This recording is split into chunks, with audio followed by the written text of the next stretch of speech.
Alright guys, this is my garden here. My daughter's playing in right now. In Paris. But I had a little idea of making a redneck road marker for it.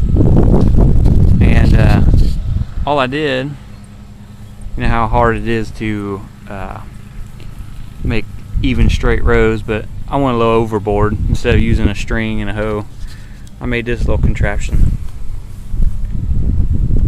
All it's made out of is angle iron, 2 of them, about wide enough to get a tiller through, a couple 2x6s together, and a couple 2x4s screwed together, and the mounting bracket. And you see that rope right there.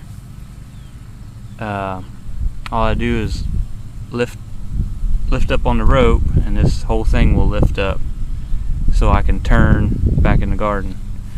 But I'll show it while it's working. Hopefully it works and don't fall apart. But anyway, there's my redneck 2-row marker for my lawnmower. Alright, we'll see how it works.